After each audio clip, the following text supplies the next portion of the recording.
بسم اللہ الرحمن الرحیم۔ السلام علیکم ورحمۃ اللہ وبرکاتہ۔ دورہ نحو و صرف میں خوش آمدید۔ ہم دورہ نحو و صرف کا آغاز تاریخ نحو و صرف سے کر رہے ہیں۔ اس کا پہلا حصہ پچھلی ویڈیو میں آپ نے واچ کیا اور بہت اچھا تاثر دیا۔ آج آپ کے سامنے اس کا دوسرا حصہ بیان ہو رہا ہے کہ آخر علم نحو و صرف کی ابتدا کیسے ہوئی، وہ کون سی ہستیاں ہیں جنہوں نے اس کی ضرورت محسوس کی اور عرقریزی کے ساتھ غیر عربی دان طبقے کو فصیح عربی کے قابل بنانے کے لیے اصول وضع کیے، اور وہ کیا ضرورتیں اور واقعات سامنے آئے جس کی وجہ سے یہ قواعد وضع کرنے پڑے۔ ایک واقعہ میں نے پچھلی ویڈیو میں آپ کے گوش گزار کر دیا تھا، حضرت علی رضی اللہ تعالیٰ عنہ کے بارے میں۔ آج مزید 6 واقعات میں آپ کے سامنے رکھوں گا جو کہ سارے کے سارے جناب ابو الاسود دوئلی کے گرد گھومتے ہیں۔ علم نحو کا آغاز یا قواعد عربی کا آغاز ایک روایت کے مطابق حضرت عمر رضی اللہ تعالیٰ عنہ کے دور میں ہوا، اور ایک روایت کے مطابق زیاد ابن ابی کے دور میں ہوا جو کہ بصرہ کے گورنر تھے۔ 2 روایتیں حضرت علی رضی اللہ تعالیٰ عنہ کے بارے میں ہیں اور 3 روایات زیاد ابن ابی کے بارے میں اور ایک ابو الاسود کے اپنے بارے میں ہیں، اور ایک روایت حضرت عمر رضی اللہ تعالیٰ عنہ کے بارے میں ہے۔ تو سب سے پہلے ہم زمانی ترتیب سے حضرت عمر رضی اللہ تعالیٰ عنہ کا واقعہ لیتے ہیں۔ ایک بار ان کو پتہ چلا کہ ایک اعرابی ہے اور وہ قرآن مجید کی آیت کے حوالے سے یہ عقیدہ بنائے ہوئے ہے کہ اگر اللہ اپنے رسول سے بیزار ہے اور مشرکوں سے بیزار ہے تو میں بھی رسول سے بھی بیزار ہوں اور مشرکوں سے بھی۔ اس کو بلا بھیجا، اعرابی حاضر ہوا اور عمر رضی اللہ عنہ نے تحقیق کی اور کہا کہ آپ کے بارے میں یہ شنید ہے کہ آپ کہتے ہیں کہ اللہ کے رسول سے آپ بیزار ہیں، تو حقیقت کیا ہے، ایسا ہی ہے؟ تو وہ اعرابی کہنے لگا، حضرت امیر المومنین، میں مدینہ میں آیا اور وہاں کے لوگوں سے کہا کہ مجھے قرآن سکھاؤ، تو ایک صاحب نے مجھے سورہ برات کی یہ آیت سکھائی، ان اللہ بریء من المشرکین ورسولہ۔ عمر رضی اللہ تعالی عنہ نے سن کے کہا کہ رسول ہی نہیں ہے بلکہ رسولہ ہے۔ اس کا مطلب یہ بن جاتا ہے اللہ تعالیٰ اور اس کا رسول مشرکین سے بری ہے، بیزار ہے، یعنی رسول ہی، رسول کے نیچے زیر اور رسول پر پیش کی وجہ سے معنی میں زمین و آسمان کا فرق واقع ہوا۔ اس پر انہوں نے سوچا کہ کچھ اصول و قواعد ایسے ہونے چاہیے کہ جو عربی میں مہارت نہیں رکھتے اور اس کی باریکیوں کو نہیں جانتے، ان کو ان اصولوں کے ساتھ سکھا دیا جائے۔ چنانچہ ابو الاسود دوئلی علیہ رحمہ کو اس کام پہ مامور کیا اور انہوں نے قواعد نحو و صرف وضع فرمائے۔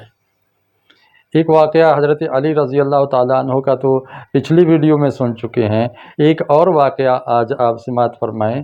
وہ یہ ہے کہ ان کے سامنے ایک صاحب نے آیت یہ پڑھی کہ لا یأکلہ الا الخاطئین۔ حضرت علی رضی اللہ تعالیٰ عنہ نے فرمایا کہ خاطئین نہیں ہے بلکہ خاطئون ہے۔ معنی میں بہت فرق پڑ جاتا ہے، الا الخاطئین کہہ دیں تو یہ مفعول بن جاتا ہے، اور الا الخاطئون کہیں تو یہ فاعل بن جاتا ہے، یعنی جہنم کا کڑوا کسیلا پھل یہ خطا کار لوگ کھائیں گے۔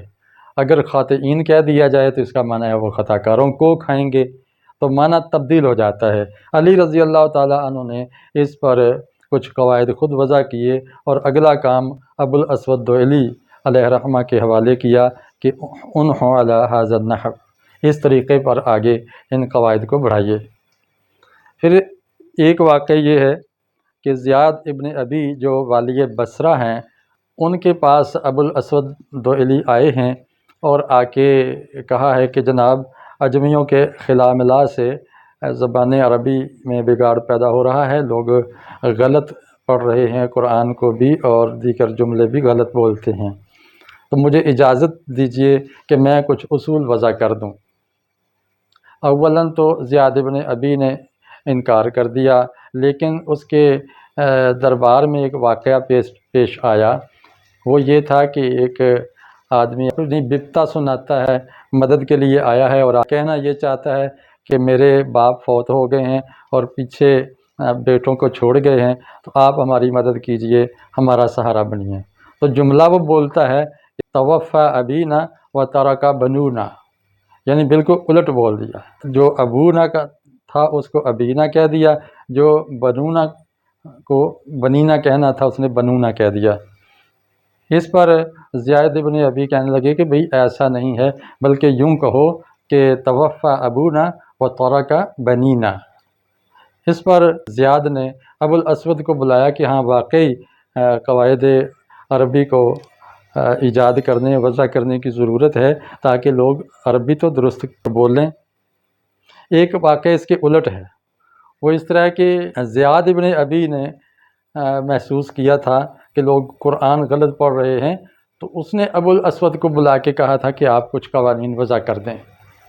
اس پر ابو الاسود آمادہ نہ ہوئے، چنانچہ زیاد بن ابی نے اپنے ایک نوجوان کو کہا کہ ابو الاسود کے رستے میں بیٹھ جاؤ، اور جب وہ آنے لگیں تو اونچی آواز سے یہ آیت غلط طریقے سے پڑھنا۔ وہ آیت یہی ہے ان اللہ بریء من المشرکین ورسولہ ہی پڑھنا، ورسولہ نہیں، تھوڑی غلطی کر دینا۔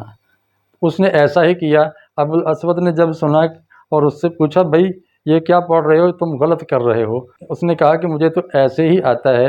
اس پر ابو الاسود زیاد کے پاس آتے ہیں اور آ کے کہتے ہیں جناب آپ نے جو محسوس کیا ہے اس کام کے لیے میں آمادہ ہوں، آپ اس طرح کریں کہ مجھے 30 آدمی دیں، میں ان کا امتحان لوں گا اور کام کے افراد اس میں سے چنوں گا جو اس کام میں میرا ہاتھ بٹائیں گے۔ چنانچہ انہوں نے 30 آدمی دیے، ان 30 کا ٹیسٹ لے کے 10 کو اپنے پاس رکھا، 10 کی ٹیم کا پھر جائزہ لیا اور اس میں ایک آدمی کو چنا جس کا تعلق ابو القیس قبیلے سے تھا۔ اس کو کہا کہ دیکھو میں جب لفظ کو پڑھتے ہوئے منہ اوپر کو کھولوں، ہونٹ اوپر کو جائیں، آواز اوپر جائے تو حرف کے اوپر نقطہ لگا دینا، اور جب نیچے جائے آواز تو نیچے نقطہ لگانا، سامنے آواز جائے ہونٹوں کو ملا کے تو پھر اس کے سامنے نقطہ لگا دینا، اور جب میں ناک سے آواز نکالوں غنہ کروں تو اس پر 2 نقطے لگا دینا۔ اس انداز سے انہوں نے یہ اعراب کا بندوبست کیا تاکہ درست اعراب کے ساتھ لوگ قرآن کو عبارات کو پڑھیں۔ ایک اور واقعہ ابو الاسود کا ان کی بیٹی کے سلسلے میں ہے کہ ان کی بیٹی نے ایک بار آسمان کو، تاروں بھرے آسمان کو رات کو دیکھا اور آسمان کی تعریف کرنا چاہی، اور جملہ کیا بولا ما احسن السماء۔ ابو الاسود جو باپ تھے انہوں نے کہا نجومها، یعنی وہ جملہ یہ بن جاتا ہے کہ آسمان کو کس نے خوبصورت بنایا، تو آپ اس باپ نے جملہ مکمل کیا کہ ستاروں نے بنایا، جیسے قرآن میں ہے۔ اس پر بیٹی کہنے لگی کہ ابا جی میرا یہ کہنے کا مقصد نہیں، میں تو اظہار تعجب کے لیے یہ جملہ بول رہی تھی۔ تو ابو الاسود نے کہا کہ آپ یوں کہیں کہ ما احسن السماء، یعنی السماء پر زبر دیں آپ۔ اس طرح کر کے اس کی اصلاح کی اور ساتھ ساتھ ان قواعد کو منضبط کرنے کا انہوں نے سوچا اور آغاز کر دیا۔ یہ چند واقعات ہیں جو کہ آپ کے میں نے گوش گزار کیے ہیں۔